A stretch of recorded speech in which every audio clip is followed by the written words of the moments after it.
Ibiki Morino. In Naruto, where power usually means insane jutsu blasts or overwhelming battle strength, Ibiki Morino stands on a completely different level. This scarred-up man is the head of the Hidden Leaf's intelligence division, a master in a field so terrifying that even the coldest assassins absolutely fear him. The dark art of manipulating the human mind. Ibiki's true power comes from a deep understanding of psychology and human behavior. He's basically a mind sorcerer, able to shatter someone's willpower using nothing but psychological pressure and carefully calculated questions. During the Chūnin Exams, we saw this terrifying talent in action when Ibiki turned a simple written test into a full-on psychological war, making even the most confident young ninjas literally tremble just from his presence. What makes Ibiki especially dangerous isn't his physical power, it's his ability to see straight through human nature. When interrogating Karen in Shippuden, he easily exposed even her most subtle lies, like he could straight up read her thoughts. It's an art form that demands razor-sharp intellect, insane observation skills, and a deep understanding of human instincts. On the battlefield, Ibiki's reputation speaks louder than any jutsu. One of the most chilling examples? Kisame Hoshigaki, the infamous tailless-tailed beast of the Akatsuki, straight up killed his own comrade the moment he realized they might fall into Ibiki's hands. You see, even S-rank monsters admitted how terrifying Ibiki truly was in his field. Ibiki Morino shows us that true strength doesn't just come from destructive jutsu or forbidden techniques. It can also come from conquering the enemy's mind. Ibisu. You probably think Ibisu is just some boring dude with glasses, right? But nah, bro. Ibisu is a tokubetsu Jounin, a title only given to ninjas with absolutely unique and specialized skills. And let's be real, not everyone gets to be the teacher of the third Hokage's grandson. Ibisu's trademark ability is literally the art of training itself. It's not a flashy jutsu, it's a skill that's all about analyzing and maximizing a student's potential. Even Kakashi, one of the strongest ninjas in the entire village, straight up admitted that Ibisu is totally better than him when it comes to teaching. That alone says everything. Ibisu can perfectly evaluate the strengths and weaknesses of his students, then build the exact training method they need. That's why Kakashi trusted him to train Naruto for a short time, specifically in chakra control, one of the most fundamental skills for any ninja. Thanks to that, Naruto massively improved in a short time, laying down the groundwork for insane moves later on, like the Rasengan. In a world packed with warriors who live for battle, Ibisu chose a different path. He's like that martial arts master in a classic movie. He doesn't need to fight, but he trains swordsmen who become absolute legends. The fact that the third Hokage trusted Ibisu to be Konohamaru's tutor shows total faith in his skill. Before we wrap up, I just want to say a huge thank you. We've officially passed 20,389 subscribers. That number might look simple, but to us, it means everything. Every single click, every like, every sub, it's helped our channel grow a little more each day, and we truly appreciate it. Our next goal, 25,000, and we'd love to hit that milestone with you. If you've enjoyed this video, or if you just love diving deep into the ninja world with us, hit that like button and smash the subscribe if you haven't already. Let's keep growing together. Now, Tsume Inuzuka. Tsume Inuzuka, the fierce mother of Kiba, a kunoichi with the raw power of a predator, always ready to literally tear enemies apart alongside her Ninken partner, Kuramaru. To understand why Tsume became a tokubetsu Jounin, you gotta realize that in the ninja world, strength doesn't only come from flashy jutsu. True power also comes from perfectly mixing primal instincts with hardcore combat skills, and Tsume is the ultimate example of that philosophy. Her specialty revolves around the four legs technique and the fang passing fang, done in perfect sync with Kuramaru. This technique is not about running on all fours, it completely transforms her fighting style. Once activated, Tsume becomes a legit predator, with insane speed, razor-sharp reflexes, and absolutely heightened instincts. She moves like a wolf, reacting instantly to any threat. Fang passing. Fang cranks it up even more. Tsume and Kuramaru spin like a living tornado, smashing through obstacles and destroying enemies in seconds. What makes Tsume stand out is her ridiculously sharp sense of smell, combined with the smart use of flash bombs. While the explosions blind her enemies, her senses still let her track targets with pinpoint accuracy, giving her total dominance in chaotic battlefields. That's the true essence of a Tokubetsu Jounin, not just being strong, but knowing exactly how to flip any disadvantage into a game-winning edge. Tsume's role in the Leafs' defense is crystal clear. She represents the ferocious, straight-up aggressive fighting style of the Inuzuka clan. Even though she didn't always get big spotlight moments in major events, her very presence is proof of the Leafs' insane variety of power, where raw wild instinct gets polished into pure combat artistry. Yeah, you can ask a Bisu to train someone loud and full of energy like Naruto, but if someone hot-tempered like Tsume were his tutor, she'd probably lose her temper in just 2 minutes. Anko Mitarashi. Anko Mitarashi, the wild and totally fearless kunoichi, student of Orochimaru, marked by the curse seal, and carrying the mysterious power of snakes. This is not a flashy description. It's literally the perfect definition of one of the most dangerous Tokubetsu Jounin in the Hidden Leaf. Unlike normal ninjas, Anko represents a special type of strength that's forged straight from darkness and the temptation of ultimate power. Her specialty lies in snake techniques and the curse mark, two things that absolutely make her unique in the ninja world. She was a direct student of Orochimaru, and the only one who actually survived his curse seal experiments. She can summon snakes right out of her sleeves, making her strikes insanely surprising and ridiculously flexible. During the Chūnin Exams, when she clashed with the Inoshika Cho trio, she showed off that dominance in an overwhelming way. On top of that, Anko has these freaky snake-like traits. She can resist poison and hold her breath for an insanely long time. Those abilities make her feel almost superhuman, giving her extraordinary traits that very few ninjas could ever match. One thing that's seriously worth pointing out is that Anko straight up refused to use the curse mark. She didn't want to get manipulated, and that decision shows absolute maturity and insane tactical wisdom. But don't get it twisted, that choice doesn't make her any less important in the Leafs' defense system. With her fire release, yin release, and almost perfect accuracy, she can literally draw the Konoha symbol with a dango stick without even looking. Anko became an irreplaceable scout and infiltration specialist. Her role in the Fourth Shinobi World War proves this better than anything. When she got chosen as the captain of a patrol unit, Anko was the one who discovered the enemy hideout early and delivered critical intel for the entire Shinobi Alliance. You see, it showed the Leafs' next-level strategic vision in trusting a Tokubetsu Jounin with such unique abilities.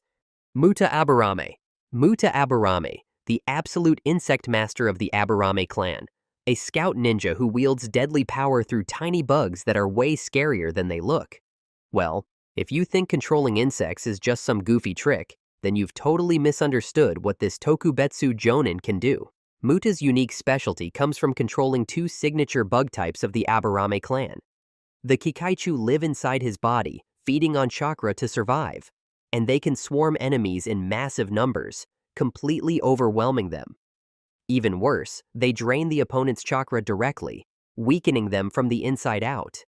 Then there's the Shokaichu, scout bugs that can burrow underground, detect chakra from a distance, and send intel back to Muta without him ever exposing himself. You know what? They can even jam enemy signals, basically turning Muta into a full-on chakra hacker who can totally shut down enemy sensory ninjas. During the Fourth Shinobi World War, Muta's role in the patrol unit with Anko showed just how insanely important a Tokubetsu Jounin focused on intel really is. He used his Shokaichu to detect chakra and report battlefield activity, transforming thousands of little bugs into a living intelligence network. Even though he was eventually captured and sacrificed under Sasori's control, the information Muta provided before that became the backbone for the Alliance's strategies moving forward. Tokuma Hyuga. Tokuma Hyuga, the ninja with the absolute sharpest Byakugan in the entire Hyuga clan, a reconnaissance master who makes it literally impossible for enemies to hide. Let's get one thing straight. In the ninja world, just having the Byakugan is already a privilege. But being recognized as the one with the strongest Byakugan in the whole legendary Hyuga clan is on a completely different level. That's exactly why Tokuma became a Tokubetsu Jounin, not because of raw combat strength, but because of his insanely unique specialty that nobody else could replace. To understand Tokuma's importance, you gotta know what the Byakugan really is. It's not just good eyesight, it's a ridiculously advanced scouting system. The Byakugan lets you see chakra, see through solid objects, and gives you almost a full 360-degree field of vision. But for Tokuma, all of that is pushed to perfection. When Muta Aburame, a scouting specialist in his own right, confirmed that Tokuma's Byakugan was the absolute peak of the clan, that meant Tokuma had surpassed even the elite members of a family famous for these legendary eyes. During the Fourth Shinobi World War, Tokuma's role in Anko's patrol team proved just how strategically valuable a living satellite really was. He was assigned to investigate Orochimaru's hideouts and keep tabs on Kabuto Yakushi, both insanely dangerous targets that only someone with next-level observation could safely track. Tokuma's Byakugan basically worked like a supernatural scanner, picking up the tiniest details that normal eyes could never catch. That's the difference between an ordinary ninja and a professional tokubetsu jounin, turning pure information into the most powerful weapon on the battlefield. Hayate Gecko. Some ninja are remembered for their insane destructive power, others for their crazy smart strategy. But Hayate? People never forget him because of his heroic death and his absolutely deadly sword skills. He was such a unique fighter that even after dying, Kabuto straight up revived him just to use that power, the clearest proof ever that Hayate's combat value was on another level. To really get how strong Hayate was, we gotta break down the two special abilities that made his name legendary. First up, the Crescent Moon Dance, a sword style that mixes blinding speed with illusion arts. When he unleashes this move, Hayate and two clones strike the enemy at insane speed all at once, creating a deadly dance where the opponent can't tell what's real and what's fake. Yeah, it's stylish as hell, like a moonlit death dance, beautiful but absolutely lethal. His second terrifying skill is the perfect body flicker technique, a stealth move that even the third Hokage himself highly respected. He could become a literal ghost on the battlefield. Hayate could slip around without leaving a single trace, making tracking or scouting his absolute specialty. That's exactly how he managed to tail Kabuto, Orochimaru's dangerous right-hand man, for a long time without ever being caught. In real combat, the mix of Hayate's crazy sword skills and his insane stealth basically turned him into a perfect assassin. When he fought Baki during the Chūnin Exams, Hayate straight up blocked his opponent's strike and even sliced a kunai clean in half mid-air, a legendary flex I have to admit. And even after death, when he was brought back in the Fourth Great Ninja War, Hayate still casually took down two Konoha ninja, Io and Yokazi, proving that his power absolutely didn't fade with time.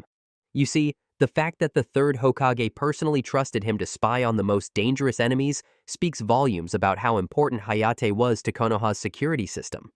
Even though he gave his life while trying to warn the village about Orochimaru's plot, the intel Hayate gathered literally helped the Leaf get ready for the invasion. Genma Shiranui. If you ever thought a dude walking around with a senbon in his mouth was just for style points, Genma Shiranui will totally prove you dead wrong. Behind that chill, whatever look of his, this guy is absolutely one of the most dangerous tokubetsu jounin in the Leaf Village. He can turn senbon into legit killing tools with ridiculous precision.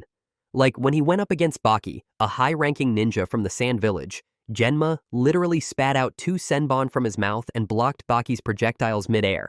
In real battles, Genma's power totally shows itself when he and Raito forced the Sound 4, yeah, those Orochimaru-trained little monsters, to unlock their Curse Mark Level 2. That alone proves that even though Genma doesn't throw around giant nukes like the legendary shinobi, he can still put insane pressure on some of the strongest enemies out there. But the real deal that makes Genma legendary is his ability to use the Flying Thunder formation. This is a variation of the fourth Hokage's legendary Hiraishin, Flying Thunder God.